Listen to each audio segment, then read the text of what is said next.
La Biblia, el libro donde encontrarás respuestas a tus interrogantes, luz en medio de la oscuridad y esperanza para una vida mejor. Conoce más de la palabra de Dios junto al pastor Joel Flores. Aquí comienza Biblia Fácil.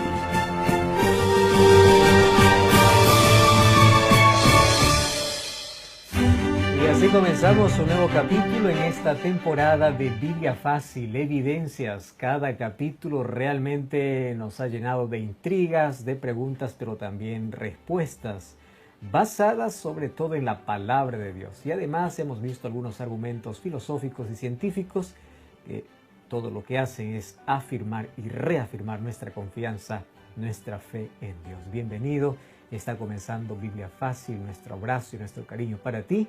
Gracias por permitirnos acompañarte y como siempre con Biblia en mano, disposición en el corazón para permitir que Dios una vez más pueda hablarnos hoy a través de su palabra. Grande abrazo para ti y saludo a Aileen con quien compartimos este espacio. ¿Cómo estás, Aileen? Muy bien, Pastor Joel, qué gusto poder saludarlo y saludar a nuestros amigos que nos acompañan programa a programa con el deseo genuino de poder seguir aprendiendo más de la palabra de Dios, porque juntos aquí vamos aclarando nuestras dudas. Por eso el programa se llama Biblia Fácil, así que quédate con nosotros que el programa de hoy, como siempre, estará imperdible. Y como siempre también nosotros tenemos un regalo para ti. Se trata de un curso bíblico que está de acorde a la temporada que estamos realizando. Es más, la temática que estamos realizando está basada en este curso llamado Evidencias. Lo mejor de todo es que es totalmente gratis y está disponible para que hoy tú puedas solicitarlo. Pastor Joel, amigos, yo tengo este material aquí en mis manos, el curso bíblico Evidencias, que está a tu disposición, como acaba de mencionar el Pastor Joel, de forma totalmente gratuita. Es un regalo de nuevo tiempo para ti. El curso bíblico Evidencias tiene 14 capítulos, que por cierto son los temas que estamos desarrollando en esta temporada aquí en Biblia Fácil. Así que, Pastor, nuestros amigos ya pueden comenzar a solicitarlo. De una manera práctica y sencilla, toma ahora tu teléfono celular y envíanos un mensaje a este número de WhatsApp, más 5512 98 100 14 60. Te repito una vez más, más 5512 98 100 14 60. O ingresa a nuestro sitio web estudielabiblia.com. Allí vas a encontrar este material y otros que sin duda también van a fortalecer mucho tu fe. ¿Sabes que desde hace mucho tiempo religiosos de diferentes confesiones han anunciado el juicio final o el temible fin del mundo? Y este es un tema obviamente que se discute en muchos textos bíblicos, pero también esto está basado en la esperanza de todo cristiano. La esperanza de todo cristiano es el regreso de Jesús. Tanto así que uno de cada 25 versículos en el Nuevo Testamento habla de que Jesús vuelve. Y la última página de la Biblia hace un énfasis en la vuelta de Jesús. Y para todo creyente, el regreso de Jesús pues representa el punto final a la historia de este mundo lleno de pecado. Pero también está claro que aquellos que no creen en la Biblia ni en el regreso de Jesús y no creen en el cristianismo, pues se ríen y se burlan de esto. Mucho más cuando se cree en el optimismo de la revolución industrial y de la filosofía de Augusto Comte, que hizo suponer que el mundo entraría en una nueva era, en el cual pues todas las profecías apocalípticas no tendrían valor, que simplemente las cosas mejorarían cada vez más. Sin embargo, este movimiento ya había ocurrido inclusive dentro del cristianismo, cuando la iglesia cristiana fue atraída allí por toda la grandeza romana y cambió allí las cuevas por los palacios, y el regreso de Jesús quedó como una esperanza un poco empolvada. Pero bueno, eso ya pasó en la historia. Luego hubo un despertar, luego vino la reforma, luego hoy ya tenemos un pueblo que restaura esa verdad y también en la actualidad la situación es muy diferente. Porque cada vez, inclusive los mismos hombres de ciencia anuncian que nuestro mundo no tiene mucho tiempo de vida. Mucho más al ver guerras, problemas ecológicos, amenazas atómicas. Todo esto ocasiona que el tema de conversación principal en todas las áreas, ya sea cristiano o no cristiano, sea realmente de que el mundo va a terminar. Y va a terminar en cualquier momento. Tanto así que en el año de 1947 incluso se realizó un reloj del juicio final, un Doomsday Clock.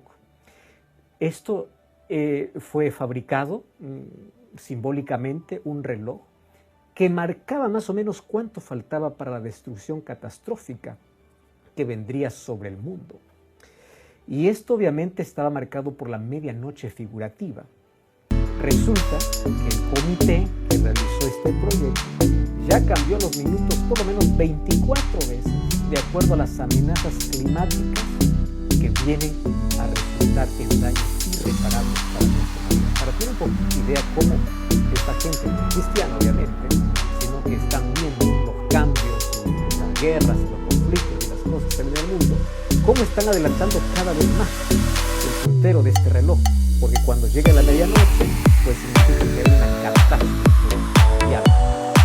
Tanto así que en el año 2000 las agujas fueron movidas nuevamente 2 minutos. Ojo, faltando para la medianoche 1 minuto y 40 segundos. ¿Qué cosa está diciendo? O sea, cada vez las cosas están acelerando más. Lo que pensábamos que iba a ocurrir en 50 años, eso cada vez está aportando. Lo que pensábamos que la vida sobre la Tierra iba a ser más y cada vez mejor, cada vez hay esperanza está aportando. Tanto así que algunas personas creen que es mejor salir del planeta, están descubriendo que hay vida por este planeta para poder vivir allá, porque saben de que nuestro planeta sí no tiene mucho tiempo más. La pregunta es, ¿cómo realmente va a acabar el mundo? ¿Qué acontecimientos van a suceder? ¿Vamos a depender de este reloj? ¿No? ¿Vamos a depender de lo que la ciencia diga? ¿O de lo que la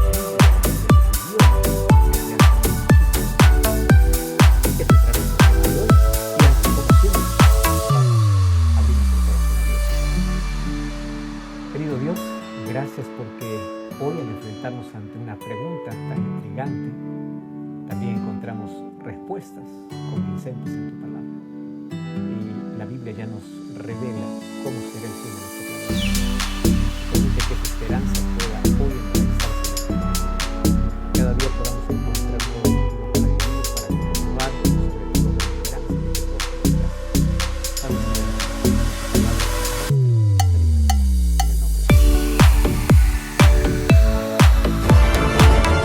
7 respuestas, las 7 preguntas, en 7 minutos.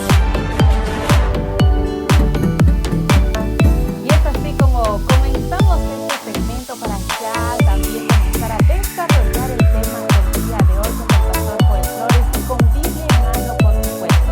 Hoy, por cierto, en esta temporada de Biblia Fácil titulada Evidencias, estaremos viendo el episodio del capítulo número 12 y que tiene como título una pregunta: ¿se acabará el mundo? Tal vez te hiciste esta pregunta varias veces. Quizás ya te preguntaste cómo será el fin del mundo. Y sobre este tema hay muchísimas especulaciones. Seguramente también ya las escuchaste, pero hoy vamos juntos a aclarar nuestras dudas a la luz de la palabra de Dios. Y pastor, este tema que genera tanta intriga, que ha generado tantas especulaciones, nos lleva a la primera pregunta. ¿Dios nos reveló cómo iba a ser el fin del mundo? Gracias a Dios que todo creyente no se encuentra en la inseguridad, en la incerteza de cómo va el transcurso de los acontecimientos en nuestra historia. Sabemos perfectamente en qué momento de la historia nos encontramos porque tenemos una revelación infalible. Y ¿sabes qué es lo interesante? Que esa revelación ocurrió hace más o menos 2600 años atrás. Inclusive antes de la primera venida de Jesús sobre la tierra, la Biblia ya revelaba el fin del planeta. O sea, hablando de la segunda venida de Jesús. ¿Cuándo ocurrió eso? ¿Sabes que Babilonia invadió Jerusalén por 3 veces? La primera fue en el año 586. Y allí Nabucodonosor, obviamente, llevó de Jerusalén para Babilonia a un grupo de muchachos, entre los cuales estaba Daniel, Sadrach, Mesach y Abednego, como cautivos, para poder educarlos, para poder cambiarles su identidad, para poder manipular de alguna manera sus creencias, y cuando lleguen a Babilonia ellos olvidarían todas sus creencias, toda su confianza en Dios para vivir una nueva vida en honor a sus dioses que Nabucodonosor tenía. Lamentablemente para Nabucodonosor las cosas no sucedieron como él imaginaba, como él pensaba, porque cuando estos tres muchachos, a pesar de que eran adolescentes aún, tenían 17, 18 años, caminaron más de 1000 kilómetros descalzos sobre aquella arena ardiente y cada paso que daba su fe se iba fortaleciendo y en lugar de hacer preguntas confiaban simplemente y sabían que de alguna manera Dios tenía un propósito. Llegan a Babilonia, son educados durante 3 años, luego dan examen ante el rey y después se descubrió que Daniel y sus amigos pues eran mejores que inclusive todos los otros que tenía como sabios allí en Babilonia. Cuando ya todo estaba tranquilo, ya todos estaban acomodados, el capítulo 2 de Daniel revela que el rey más poderoso de ese tiempo, el rey del imperio más grande, tuvo un sueño. Y era un sueño que le perturbó porque no recordaba. Tú sabes que hay sueños perturbadores, pero que al día siguiente despiertas y sigues masticando, sigues allí pensando porque recuerdas. Pero imagínate haber soñado algo perturbador y al día siguiente hacer todo el esfuerzo para recordar y nada, absolutamente nada. Mucho más llama la atención que Dios revela este sueño a un rey pagano, a un rey que no tenía conocimiento, ni siquiera respetaba al verdadero Dios. ¿Pero por qué Dios lo hace? Porque Dios quería hacer un llamado también para el rey para formar parte de un reino mayor que el reino pequeño que él tenía, considerándose obviamente en la historia como un gran reino como el Imperio Babilonio. Sin embargo, resulta que Nabucodonosor, como era un devoto idólatra, su dios principal era Marduk y él tenía más de 1500 o 1600 dioses en toda Babilonia, él era supersticioso. Las supersticiones en sí vienen del paganismo. Y una de las supersticiones decía que cuando el rey no se acuerda del sueño es porque su Dios está enojado con él. Y él no podía permitir eso. Así que como él había educado y él había reunido ahí a los más sabios de todo el imperio, él llamó a los magos, astrólogos, encantadores, adivinos, y les dice, pues bueno, yo les he llamado para que ustedes me digan qué cosa es lo que soñé. Todos quedaron sorprendidos porque era la primera vez en la historia que alguien le hace semejante pregunta. Los magos insisten en decirle, pues dinos cuál es tu sueño. Nosotros somos expertos en interpretar, no en adivinar. Pero aquí el rey les pide un asunto más difícil. Le dice, el asunto es que no me acuerdo. Y lo que quiero que ustedes hagan es que ustedes no solamente puedan interpretar, sino adivinar qué cosa es lo que soñé. Estos sabios se miraron los unos a los otros y no tenían respuesta alguna. Finalmente, estos mismos sabios y adivinos y astrólogos reconocieron algo, fíjate, interesante, en Daniel capítulo 2, versículo 10 y versículo 11. Los caldeos respondieron delante del rey y dijeron, no hay hombre sobre la tierra que pueda declarar el asunto al rey. Además de esto, ningún rey o príncipe, nadie preguntó semejante cosa a ningún astrólogo ni caldeo. Porque el asunto que el rey demanda es difícil. No hay quien pueda declarar, salvo los dioses cuya morada no es con la carne. ¿Qué cosa están reconociendo este grupo de sabios en Babilonia? Que existe un Dios más poderoso que a todos los que ellos sirven. Solo que ellos no tienen contacto con Él. Por eso es que dice, salvo aquellos dioses cuya morada no es con nosotros. O sea, existe un Dios más poderoso, pero no tenemos comunión con Él. El rey, enfurecido por la incompetencia de todos sus sabios, pues dio una orden en su ira y dice, ahora, pues bueno, no me sirven ustedes para nada. Yo no puedo estar alimentando un grupo de personas que no solucionan mis problemas. Así que todos ustedes van a morir. Y se dio la orden. Pero dentro de la orden también estaba incluido ¿quiénes? Daniel y sus compañeros, quienes no habían sido avisados para comparecer delante del rey. Cuando Daniel se enteró de la orden, apenas pidió al capitán del ejército y le dice, espera un momento, dile al rey que me dé apenas un tiempo corto. Y a mí me encanta la manera como aquel que confía en Dios resuelve los problemas. ¿Qué cosa hace Daniel? Daniel reúne a sus amigos y se pone a orar. No hace una oración extensa, porque no necesita, él ora constantemente todos los días, él tiene comunión permanente con Dios. Hace una corta oración y se va a dormir. Y Dios le revela a Daniel lo que Nabucodonosor había soñado. La pregunta es, ¿cómo alguien puede dormir sabiendo que eres sentenciado a muerte? ¿Qué tal si Dios no te revela nada? Al día siguiente estarías muerto. Pero Daniel se va, ora y duerme en paz, sabiendo que Dios tiene el control de todo. Al día siguiente, Daniel se presenta delante del rey Nabucodonosor. Y sabes, él no perdió la oportunidad para poder testificar delante del rey. Mira lo que dice Daniel capítulo 2, versículo 27 y versículo 28. Daniel respondió al rey diciendo: el misterio que el rey demanda, ni sabios, ni astrólogos, ni magos, ni adivinos lo pueden revelar. Pero me encanta el verso 28. Pero hay un Dios en los cielos, el cual revela los misterios. Y él ha hecho saber al rey Nabucodonosor lo que ha de acontecer en los postreros días. He aquí tu sueño y las visiones que tenías en tu cama.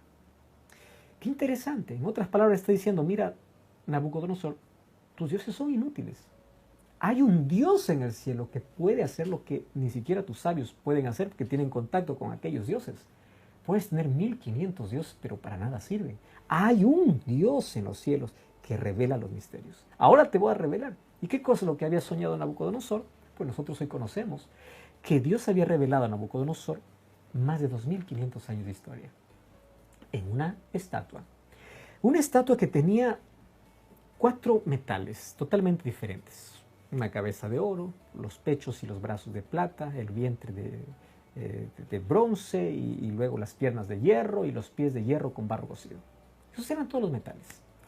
Solo que detrás de esos metales Dios estaba revelando qué cosa es lo que ocurriría con el planeta, con el mundo. En sí esa estatua representaba qué cosa. Y entonces también comienza a interpretar. Esto es lo que soñaste, ahora te voy a interpretar. Aquella cabeza de la estatua eres tú. No existió un imperio más rico como el imperio babilónico, que era simbolizado por el oro. Y según la profecía, este no era un imperio que iba a durar toda la vida, no iba a ser eterno, aunque Nabucodonosor así lo soñara. Ese tendría su periodo de apogeo. Y entonces le dice: después de ti se levantará un reino inferior, que es representado en la estatua con los brazos y el pecho de plata. Y el capítulo 7 y capítulo 8 de Daniel confirman que ese reino inferior fue Medo-Persia, representado por los pechos y los brazos de plata. Y ahora, cuando nosotros vamos a la historia, ojo, cuando Nabucodonosor tuvo este sueño, Babilonia estaba en el mejor momento. ¿Cómo iba a pensar a alguien que en algún momento iba a caer? Pero efectivamente cayó, porque Dios ya se lo había revelado. ¿Y cómo fue conquistado Babilonia? Por una triste borrachera que hizo el nieto de Nabucodonosor, llamado Belsasar.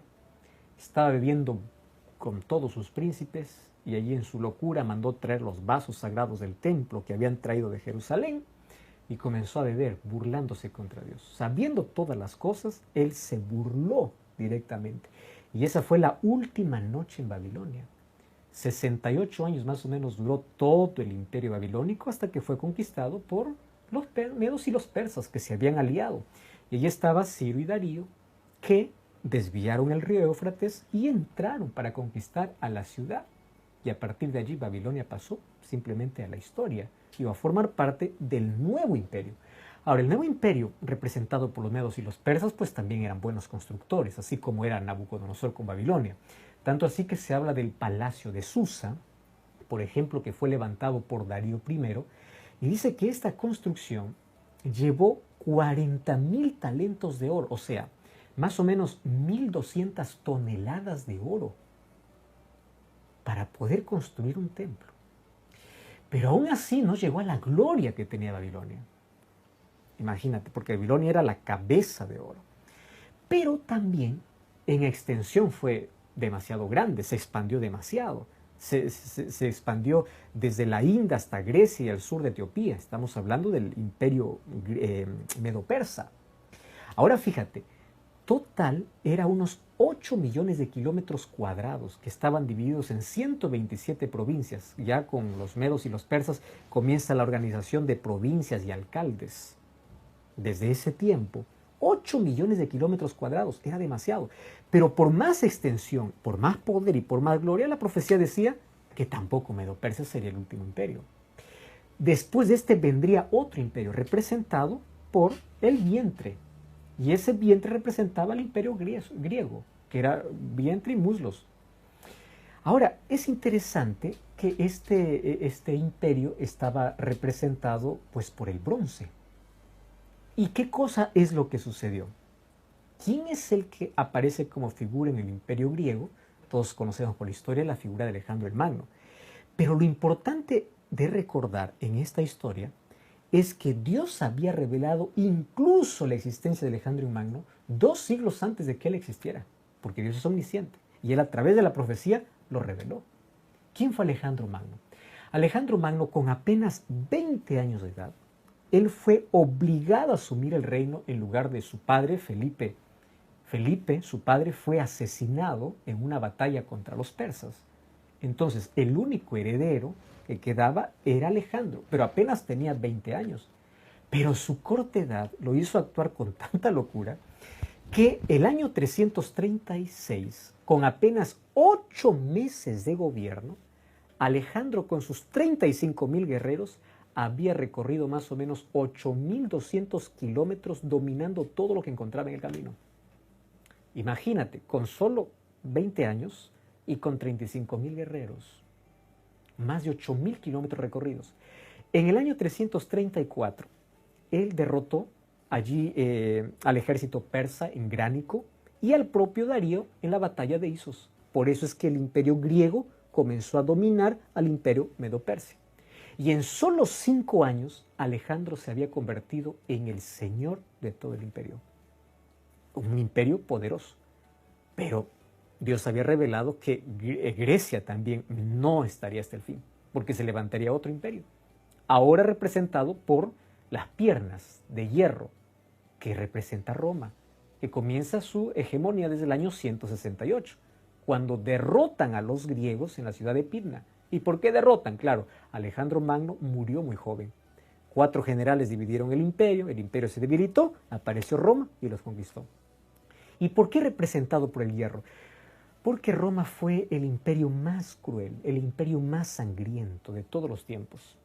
Imagínate que por más de 300 años persiguió cristianos, arrasó Jerusalén, destruyó el templo judío, o sea, hizo tanta barbaridad. Y Jesús vino a nacer y a morir bajo este imperio. Pero también dice que este imperio pasará a la historia. ¿Por qué razón? Porque el reino de los Césares tendría su fin. Y eso sucedió desde el año 351 hasta el año 476, cuando las tribus, los bárbaros nórdicos invadieron el imperio, debilitaron y lo fragmentaron.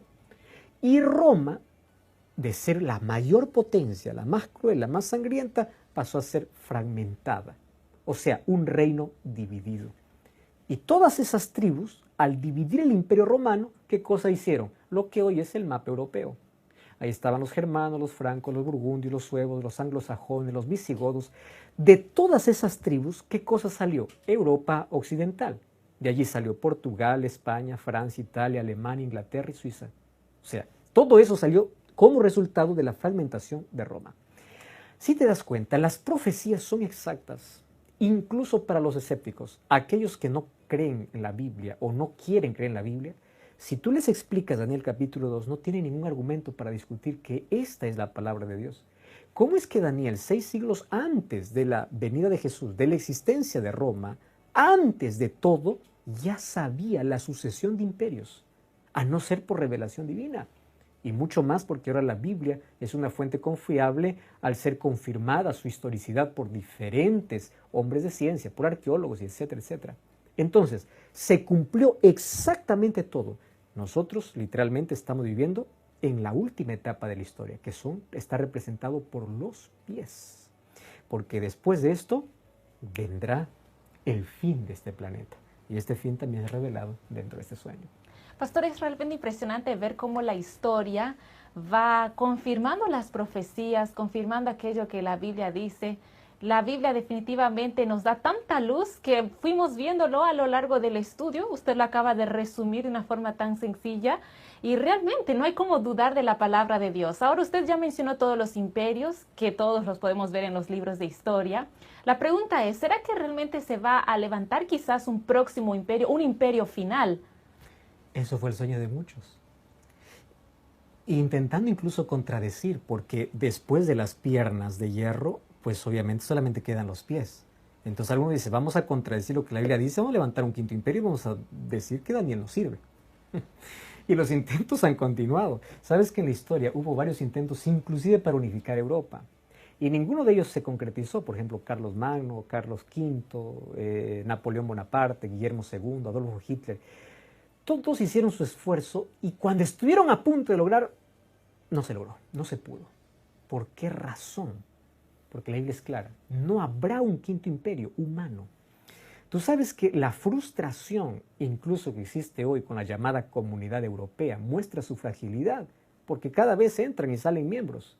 Y más allá, los países que pertenecen a la llamada Unión Europea pues tienen diferencias relevantes entre ellos. ¿Por qué? Porque sus territorios están divididos, no están unificados. Por más que se intente ahora tener un nuevo imperio, no se va a lograr porque la Biblia es clara. ¿Qué cosa es lo que va a suceder?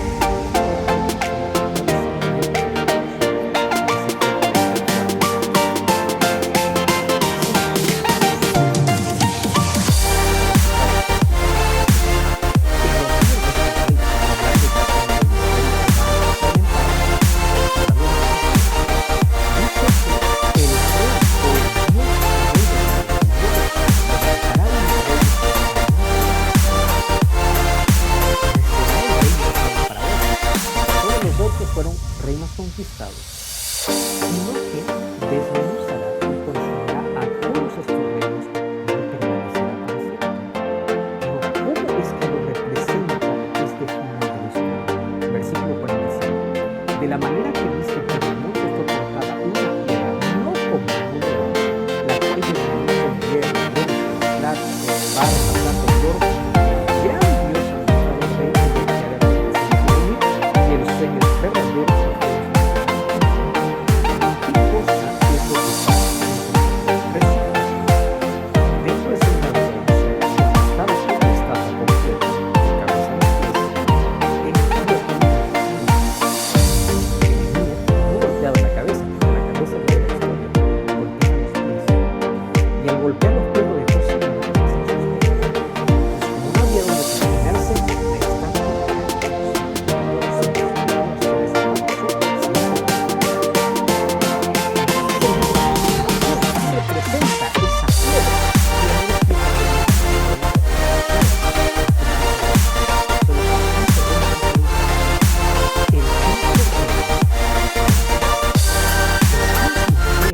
será el imperio de Dios, aquel que Dios establecerá después de su segunda venida.